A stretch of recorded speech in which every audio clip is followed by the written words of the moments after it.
Personally, I've been traveling a lot, going place to place, doing events, and talking about peace. Now, I understand as people come to these events, there are people who are searching. There are people who have very distinct ideas about what peace is. There are people who have come to just see what is said or hear what is said, and that's it. But I have to define, what do I mean when I say peace? Because you may be looking for a peace that is entirely different than the peace I talk about. Sometimes we look for relief. Right now, there is a lot to look for and a lot of relief needed as people's, the dream pot that was kind of full of gold has kind of dissipated. And everybody finds themselves in a tighter and tighter spot. And so maybe somebody says, well, will peace alleviate that? And so for some people, that's the peace they're looking for. There are people who are troubled by their everyday routines, everything that they go through, and they're bothered by them. And maybe they want relief from that. But the peace that I talk about does not provide relief from anything. The peace that I talk about is that peace that is the answer to all your questions. The answer, indeed, to all your prayers. That the deepest wish and want that you have ever had in your life, it addresses that.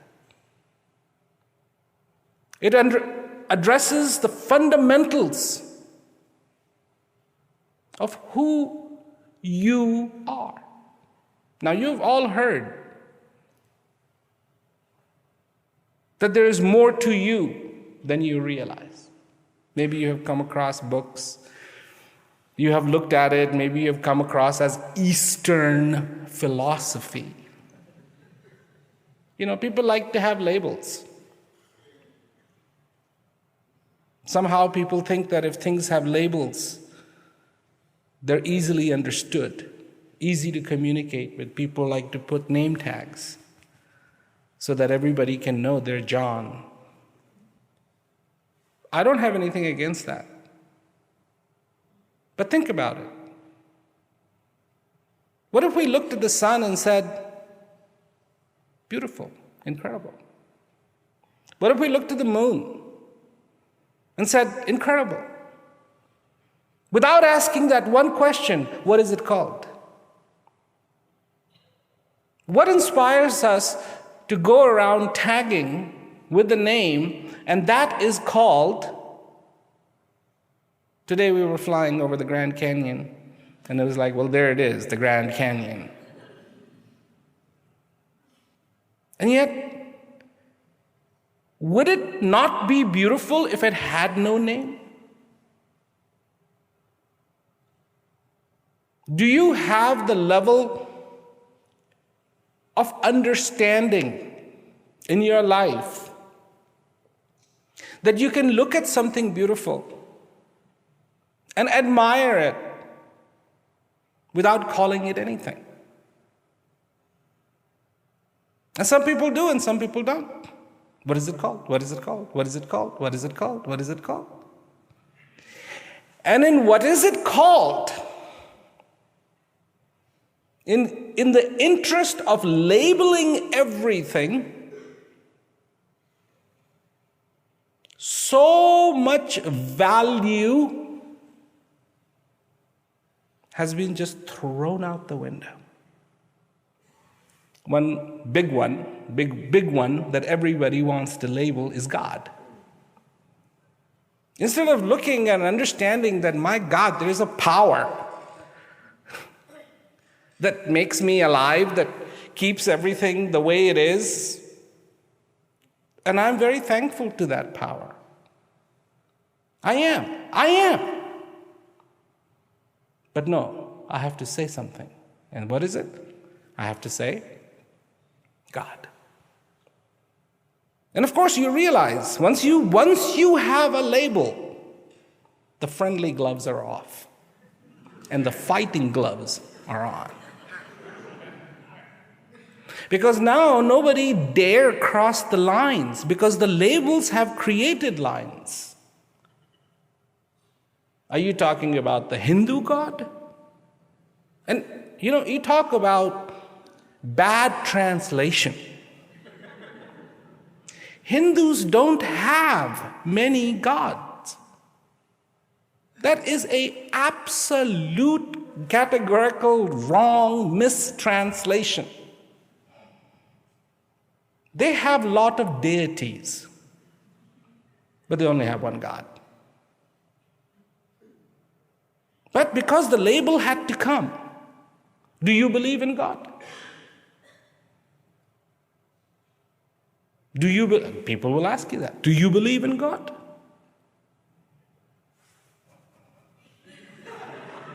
Which one? Which one? Because apparently now there's a whole bunch of heavens, a whole bunch of gods. There's the Muslim God, there's the Hindu God, there's the Christian God, there's the Buddhist God.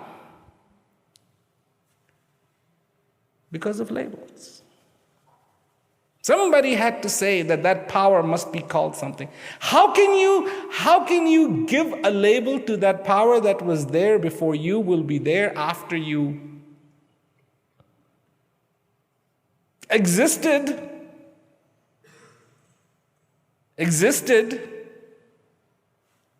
Since when? Since forever. Can you comprehend what is forever? No way. You have a hard time figuring out 1 hour. No, it's true. If you're having a good time, the hour goes by really fast. And if you're having a miserable time, it's like it was 24 hours. And the body slips an hour a day, the circadian rhythm. And so you have a hard time figuring out an hour, and you're going to try to figure out what? Forever? Not a happening thing. Not in my opinion. It's going to be inaccurate. Nothing there to comprehend what it means. Infinite. Easy to say. And great symbol.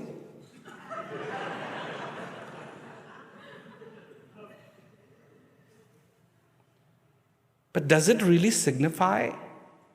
Does it really signify all that exists?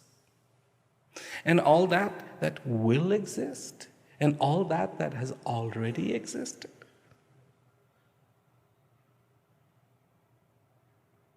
No. So peace to people has become absence of war. Absence of war is not peace, that's called ceasefire. Because it only happens temporarily. Then everybody goes back to fighting. The true peace is the peace that resides in your heart. And by its very nature is incomprehensible by mind. Not by definition, by its very nature. Cannot be seen. How do you know somebody has peace? Again, labeling has come in, and a person would be in a vegetative state. They'd be like a vegetable. You can throw a rock at them, and they won't flinch. Almost nearing catatonic state.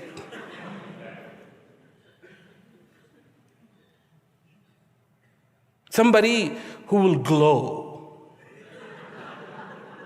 Stay away from anybody who glows. Somebody who's just descended from the Himalayas. No, these are the labels that we have put. Holy men. What does a holy man look like? What? What does a holy man look like? And what if I was to tell you that a holy man looks just like every person on the face of this earth?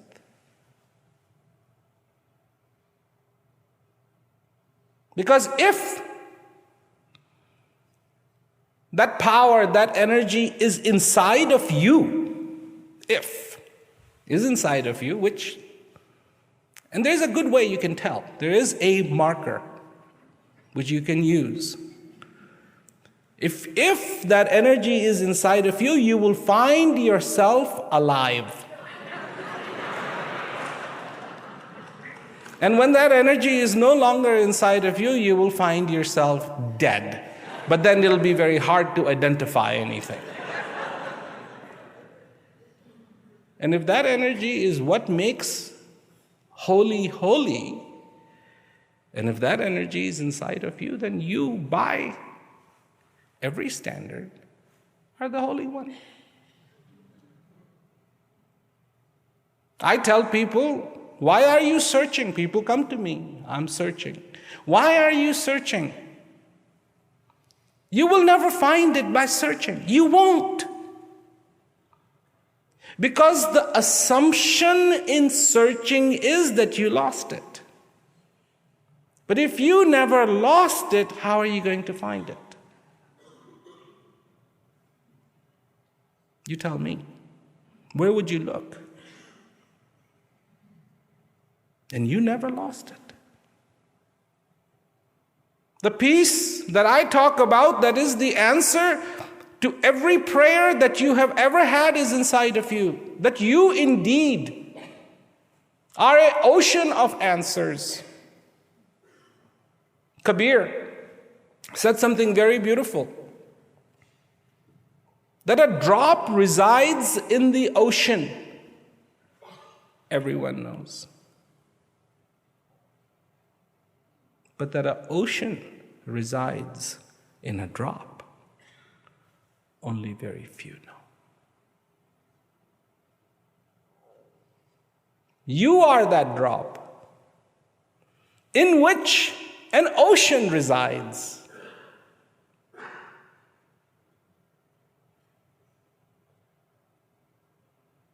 And is there a problem?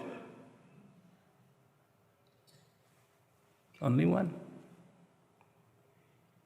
No recognition.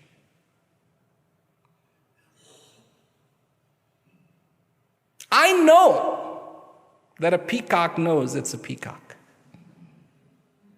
It does not chase after crows, and it does not chase after parrots, and it does not chase after monkeys. But in the right season, the peahen and the dancing begins. Recognition is important. Because without that recognition,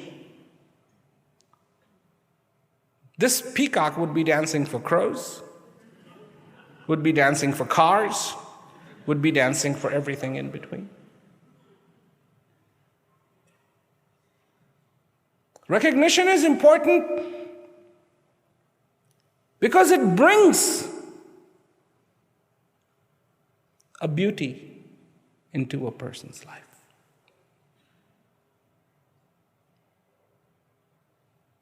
Knowing. That's what knowing is all about. Know what? Upanishads that were written long time ago. This is before you can even say Hinduism was formed. Just people writing their experiences, literally, Upanishads. So you can have knowledge of anything you want, but you must fundamentally have the knowledge of the self. Socrates says the same thing. Know thyself. The self. To understand that inside of me is a clarity, is an understanding waiting to be discovered. That inside of me are answers to questions I will never fathom, just waiting to be discovered. That inside of me is a peace waiting to be discovered.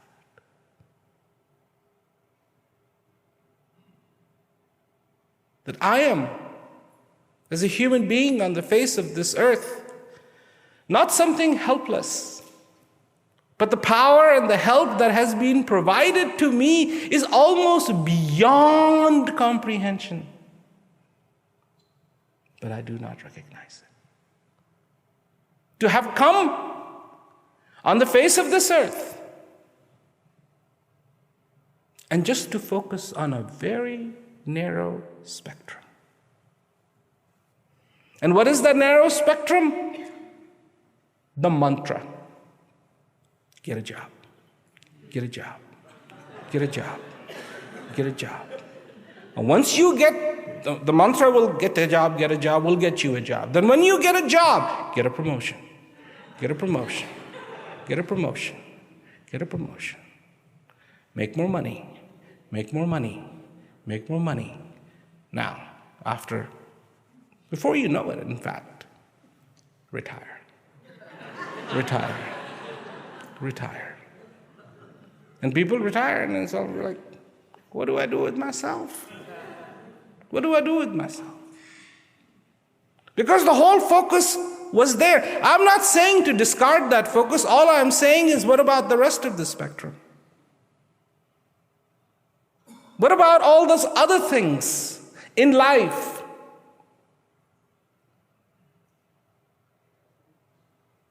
That enjoyment, the true enjoyment.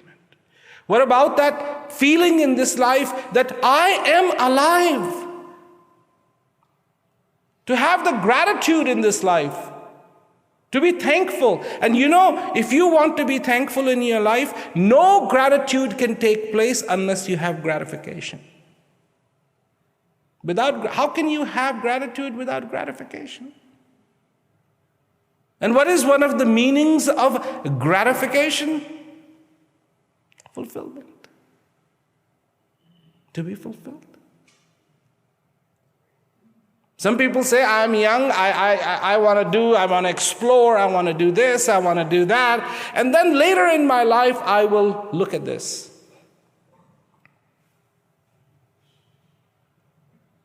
You know, fulfillment is like having a shiny car. It doesn't take away from the performance.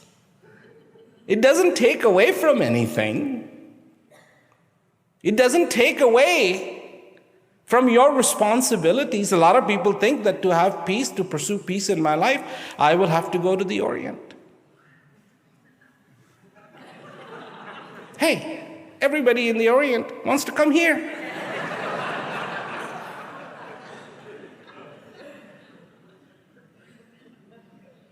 And it seems to me that you can find that joy, you can find that beauty inside of you wherever you are. It does not affect your religion. It does not reflect your beliefs. Because that has nothing to do with what I'm talking about. I'm talking about being in that contentment now, not after death. There's nothing involved here. There's nothing to do with it. Will death come? Yes. That's the end, beginning and the end of that statement. Do you have to make an appointment? No. And that's that. What about now? That truly that the heaven that you seek exists here with you. And in everything you do. In your greatest darkness, you have more light in you than you can possibly realize.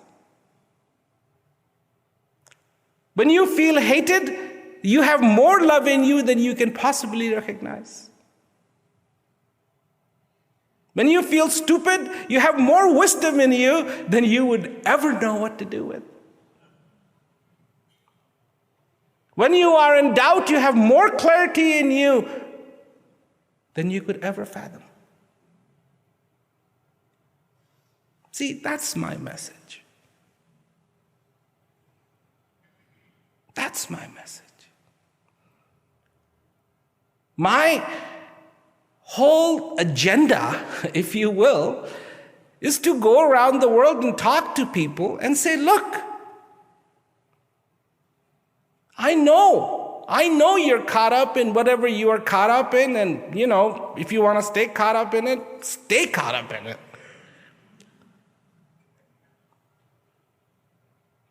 But I would like to introduce you to a possibility that in your heart, truly what you have always sought, there is a reason why you have sought that.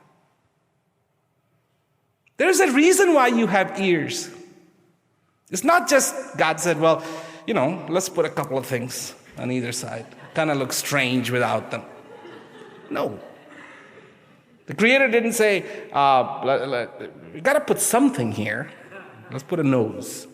No, there's a reason why you have a nose. There's a reason why you have eyes. There's a reason why you have ears. There's a reason why you have a tongue. There's a reason why you have a mouth. There's a reason why you have teeth. There is a reason why you get thirsty. There is a reason why you get hungry. There is a reason why you get sleepy. Maybe every day all you do is just react to it. Oh, I'm hungry. But have you ever thought there is a reason why you are actually, this hunger has been created? Because without that hunger, you would not even think about putting sustenance in this body. And that sustenance is important. That's fuel. That there is a reason why you need to sleep. That there is a reason why you are thirsty. That without that thirst, you wouldn't drink that water. And there is a reason why you want to be happy. There is a reason why you want to be happy. And there is a reason why you want to be clear. There is a reason why you want to have understanding. And there is a reason why you want to have peace.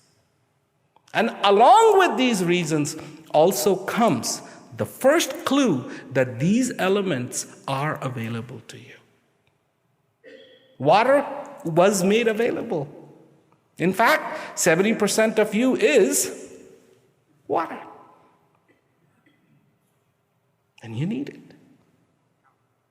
And thirst was created. It would have been horrible and cruel if thirst was created but there was no water. Now that's getting strange. But thirst was created and water is there. Civilizations settled where water was available. Got wiped out when the water got wiped out.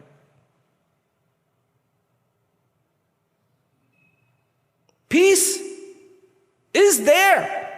That's why you desire it. It would be cruel to desire peace and not have peace.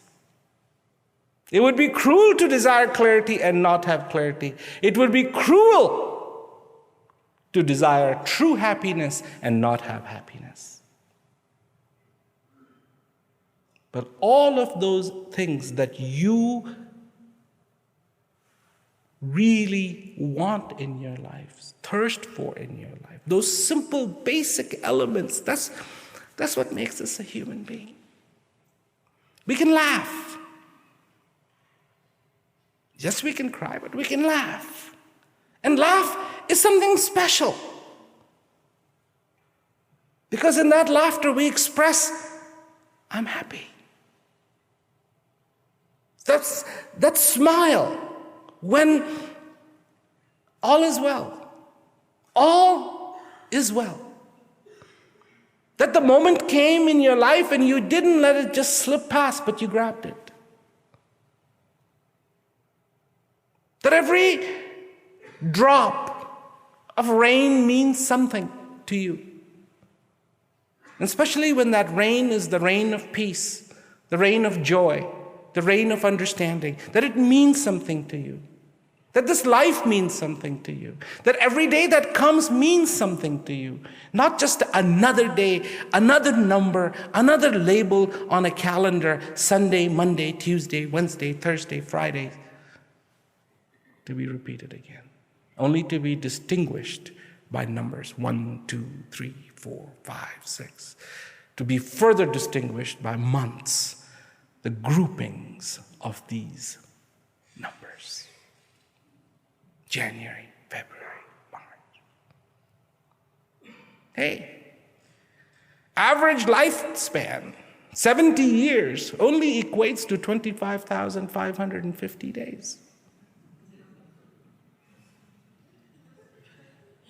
Now, if you had $25,550 in your bank account, in your savings, you wouldn't consider that a whole lot. There's not much that you can do with $25,550. If it was 25,550 rupees, forget it. If it was 25,550 lira, you couldn't even buy a pizza with it.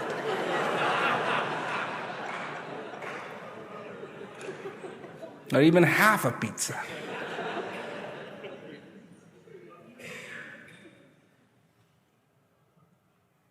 But that's all you have. And every day, from your account, $1 is subtracted.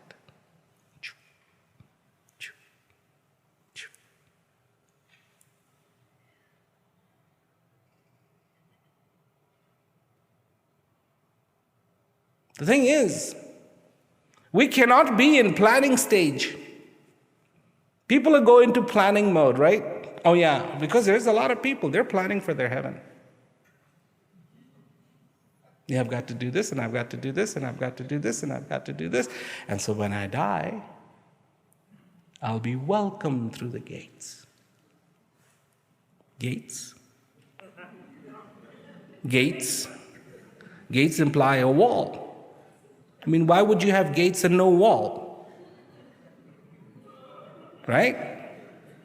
So if there's gates, there's a wall. And who's the wall for? To keep people in or keep people out?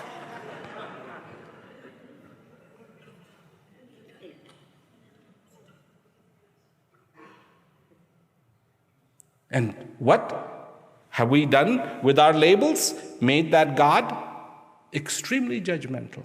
All that God does. I mean, when I hear the description, it reminds me of, Clint Eastwood movie. Just itching with a trigger finger just to blow you away. That's it. Most of those movies actually start with a gunshot. And what? Make a mistake. You make a mistake. Just make one mistake. It's going on your record. That's it. And you will be called upon and you'll be told, Because when you think about this, God is testing you. And a lot of people come to me and it's like, why is God testing me? And I said, please, think about this. Why would God need to test you? If God is testing you and you believe God is testing you, that means God doesn't know if you're going to pass or fail.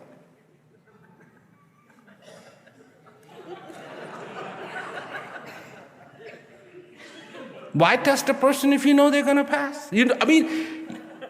Omniscient, omnipotent, omnipresent would obviously go, this guy, not a happening thing with him. But people have their beliefs. Right? So I say to people, why would God need to test you? God's given you, and given you, and given you, and given you, and every day God gives you. What does God give you? God gives you this gift of breath. Oh my God. This gift of breath. You want gratification? Understand your breath. If you want to understand your breath, I can help you. That's my forte. That's my forte. I can put you in touch with your breath in a way where it will change your life. Because you will understand what it means to be gratified in taking that breath. Gratification. That's why I'm here. That's why I came today.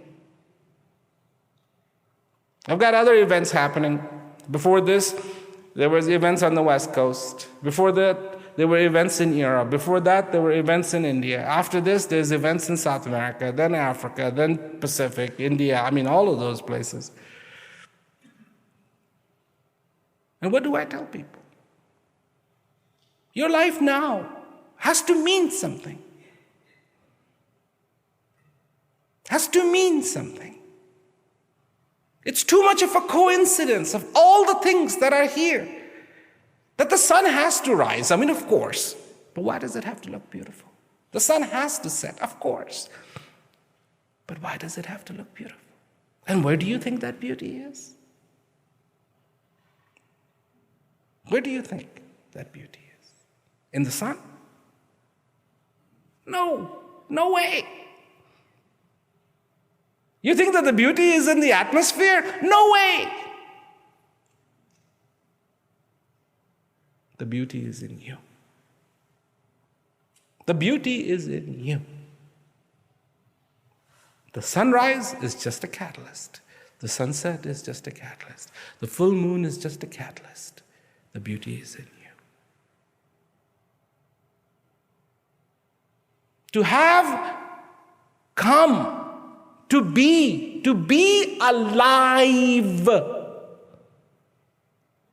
If it is not understood by feeling as a gift, then something is wrong. Then something is amiss.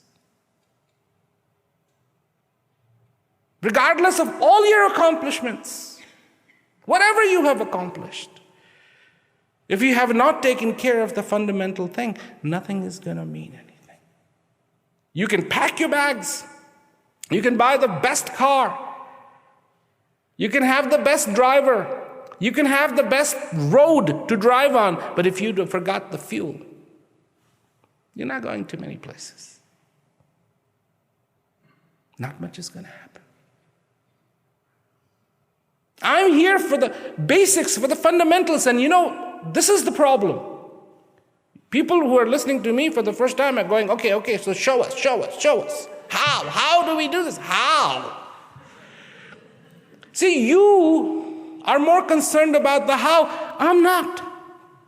Because I know how. And I show people how. I'm not concerned about that. I'm concerned about your recognition, your thirst, getting in touch with your thirst, because without that, the know-how doesn't mean a thing. Doesn't mean anything. If a plane crashed and the pilot survived, so now he knows how to fly an airplane. But there is no plane to fly. What good is he going to do? If there is no thirst, if there is no recognition, you can have all the ideas, all the philosophies, everything in this world. What is it going to mean? Search. And search where? Search where? Search within you. Do you know how? Do you know how? You will go to the corners of the earth. People go for pilgrimages. And I remind them that here too, within you is a temple of the temples, the real temple. This one doesn't get knocked down by earthquakes or fires. This one is the one where that power, where that reality actually dwells.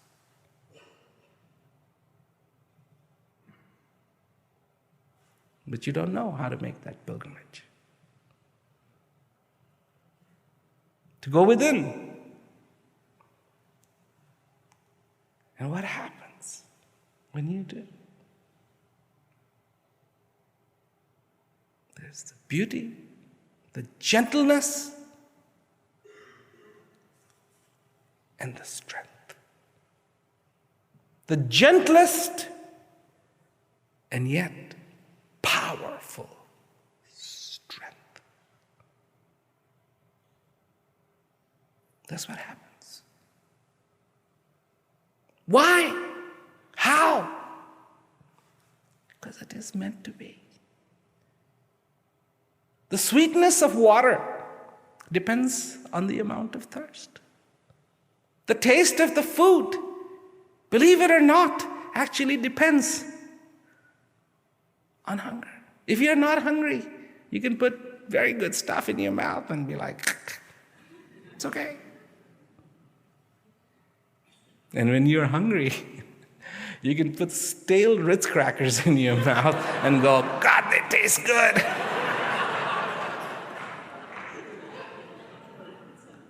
It's proportionate. So, to tell you that life is a gift, that's easy. But I can show you that life is a gift. That this breath is the most precious thing you have. It is a wealth. And it keeps coming. You know, to be wealthy requires two things. Not one, two. You know what the two things are to be wealthy? One, you have to have something precious. And two, you have to have a lot of it. I mean, if you have gold, gold is precious. But if all you have is a little pinhead worth, you're not going to be rich. So you have to have something precious, and you have to have a lot of it. But guess what? I can show you that. This breath is the most precious thing you have. And a lot of it. A lot of it. Do you know how rich you are? Do you?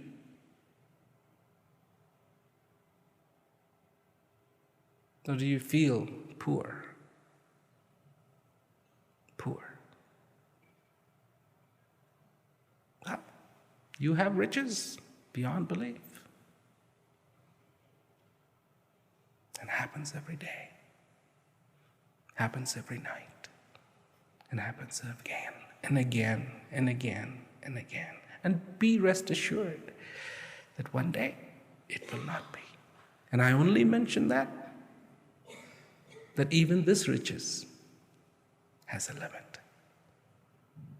So then, wisdom is to gather and gather and gather and gather. If you truly want to be rich, two things: something precious and a lot of it. That's all. No big philosophy. Nothing Eastern about this.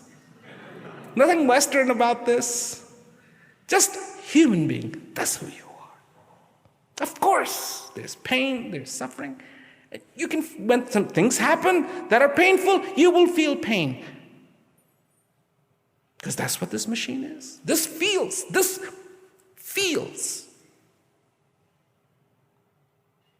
And it feels, and it feels, and it feels, and it feels. And how good is it at feeling? You know, the older you get, slowly and slowly, eyesight goes. Hearing taste, joints. You stand up, you're standing up, and then it's hard to sit down, and you're sitting down, and then it's hard to get up. And that's why they have those chairs, they do that whole thing. Actually, I can just stand you right up. Can't run. Somebody says, oh, look at that beautiful star. And you go, where?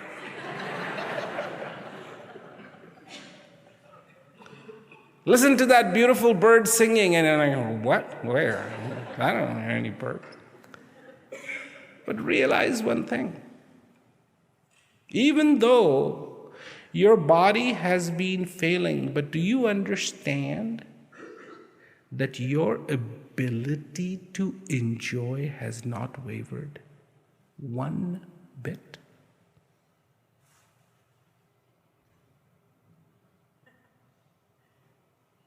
Not one single bit. It's intact.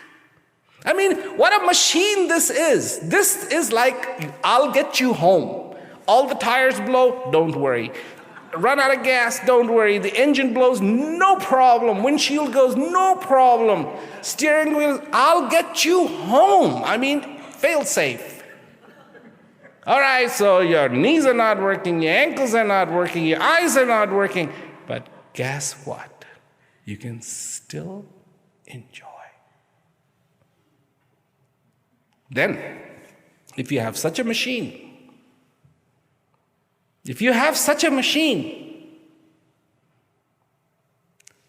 plug it in to something that is the ultimate to enjoy, and then watch what happens. Then watch what happens. Something that doesn't waver. Relationships do. They come and go. Children, when they're little, oh, how cute and that.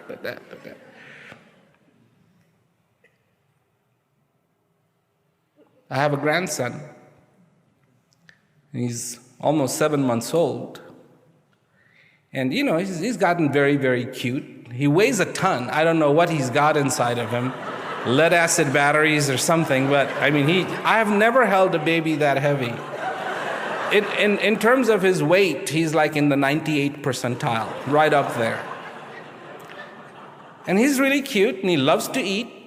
He puts everything in his mouth, and everything is cute. Everything is cute. Everything he does is cute. He laughs, that's cute. He smiles, that's cute. He sneezes, that's cute. But I also remember, same thing with my own kids. And then they start to grow up, and then they do things you don't want them to do, and that's not cute. That is not cute. And will that happen to this one? Absolutely.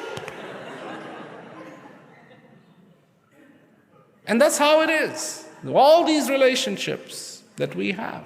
We love, and yet those same things that we love can bring us terrible disappointment. But there is something that never disappoints. Unwavering in its nature, true, clear, beautiful, answerful, responsive.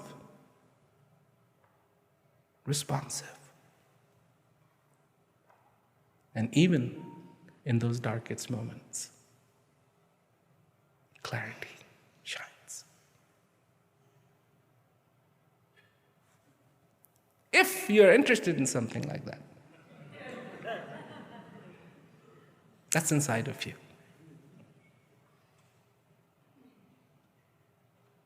That is inside of you. You are blessed, no question about it. People come to me, give me your blessings. I say, what do you want my blessings for? You got the Almighty's blessing on you, keeping you alive, and you want me to put my hand in between? You don't need my hand. You don't need my blessings. You are blessed beyond belief. Just discover your blessings. you will realize you can't count them. There's that many. That many. These days, people beyond me, I see soldiers on one side going, God bless us, so we could kill them, and then the other side's doing the same thing. So, in that understanding, in that reality, is a whole another world inside of you. And those people who are here who have the gift of knowledge, because that's what I call it, knowledge, how fortunate you are to enjoy it. To enjoy it. The only thing we need in our life is a reminder. And why do we need a reminder? Because believe me, for some strange reason, our human nature is to forget the most important thing. Everything else that you don't need to remember, you will not forget. But that which is the most important, absolutely. Remember that movie, It's a Wonderful Life? He even writes it down and puts that. He forgets the most important thing. I mean, he could have forgotten other things, so he doesn't. Because that's what happens to us. We forget the most important thing. And that should not be. That's my other role.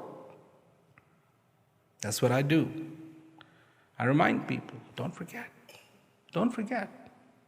This life is... If you're having a tough time, be patient. Prepare for a good time. It's coming. It's right around the corner. And I'm not a prophet. This is not a prophecy. This is from real life experience. That's how it happens. In this unpermanent world, even sadness and pain is not permanent. Thank you. It goes. Good times come, but in good times, prepare for the bad. Times of plenty, prepare for the drought. In the drought, enjoy your food. What else are you going to do? You can't do anything else. Enjoy. So, in the times of plenty, in the times of good, prepare. Be conscious. That's the only preparation you need. Be conscious of what you do in your life. So many of us, mouth moves before the brain is engaged. And what does it do? World War III. In the family. It doesn't have to be out there. In the family. World War III. You said that. How dare you? Do we learn? No, we forget. Who here doesn't know that being angry, after you have been angry, you feel lousy? And the last time you were angry, you said, man, I got to remember how lousy I feel so I'm not angry. And guess what you're going to forget? Exactly that. You won't forget to be angry. You will forget what is important about being angry is that you can be angry, but you're going to feel lousy afterwards. Keep your trap shut.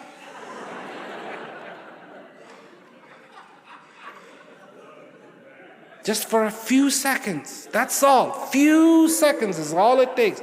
And that's what I call being conscious. Be conscious of what you do. Yeah, the alarm goes off and you hit it and it's like, oh my God, I got to get up. I got to do this. I got to do this. I got to do this. Who doesn't feel being dragged by your responsibilities? If you're being dragged by your responsibilities, that's sad shape. You should be dragging the responsibilities, not responsibilities dragging you. That's like sometimes you see these petite little people walking with their big dog, and the dog is just pulling them. Bad situation. Very bad situation. And what does it take?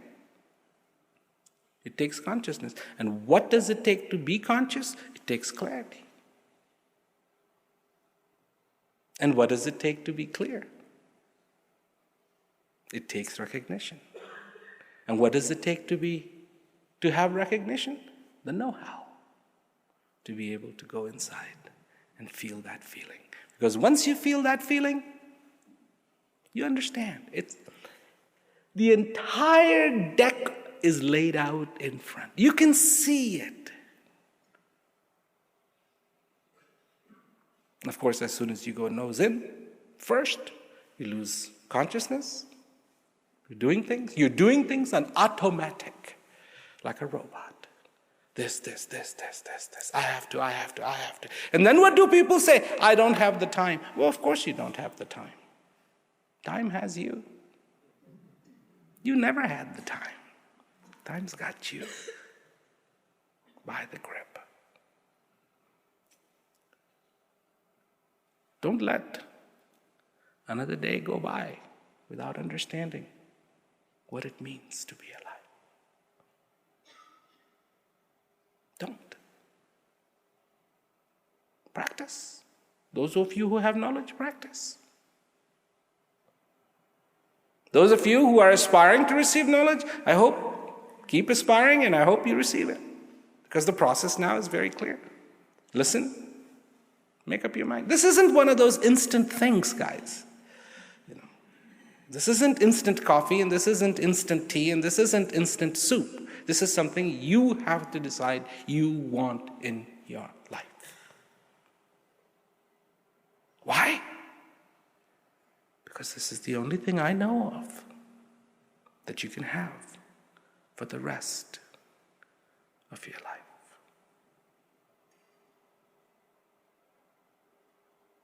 You came today. I'm very thankful that you were able to come to listen to my message because it means so much to me. And all I want to tell you, one more thing, is today. Today was the first day of the rest of your life.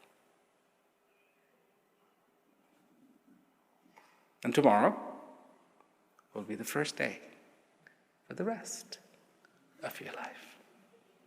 And the day after that will be the first day of the rest of your life. Chances come again and again and again and again. You have to know how to recognize them. Too many people don't recognize the chance that they have till it's too late. That's not the time to recognize. That's not the time to recognize. It's before. So, it's up to you. Whatever you do, there's no, and I'm not here to make you feel guilty. You notice that? I'm not here to make you feel guilty. And if you don't do this, you know where you're going. That's not involved. That's not a conscious thing. That's not a conscious thing. To talk to somebody about consequences that they can't even see. Can't even realize, can't even understand. And there are people who make paintings of hell and this and that, and you will be boiled, and you will be this, and you will be that. I know there are people who have gone through more pain in their lives that if they could get away with their pain by just being boiled in oil, they'd gladly do it. Again and again and again. I mean, do you realize? I was in the Pacific when I heard this news that one of these, was an ex-prime minister of Korea, and he had committed suicide. And I just started thinking, I'm like, oh my God, how much pain that would be. Just the immensity, the enormity of the pain that a person would be feeling to do something like that. And if you told them, and you'd be absolved if you were just boiled in oil for about 15 minutes, you'd go, sure, do it. But pain and suffering, because The heaven is here. The hell is here. Here. This is where we can get pain that's unbelievable, and this is where we can get joy that is unbelievable. And whatever we want, it's up to us. It's up to us. It's up to you.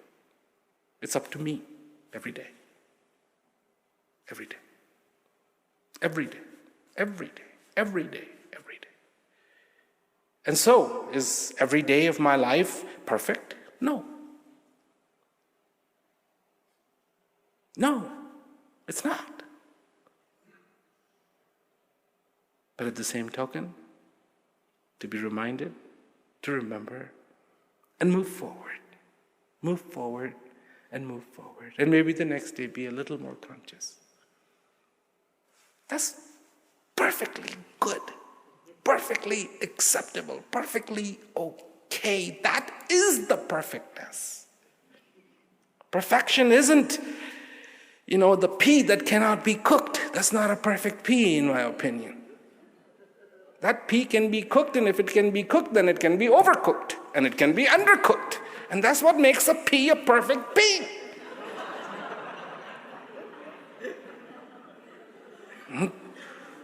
In this life, that's the same way. That my unconsciousness will bring me pain. And from that, if I can learn and say, no, I don't want that. I want clarity in my life. Then I take that step. And that's perfectness. That's it. That's enlightenment. To me, that's enlightenment. And anybody who says, well, now I need to know nothing. No more do I need to know anything. They're mistaken. Because life is teaching you a lesson. Life is showing you something new every day. And some things are wonderful, incredible, nothing you imagined. Accept it. Enjoy it. Be fulfilled. And I always think that that's an incredible message. It is like, hey, be fulfilled. Be happy in your life. Truly happy for the rest of your life. I've said enough. And thank you again. And good night, and take care of yourselves. Thank you.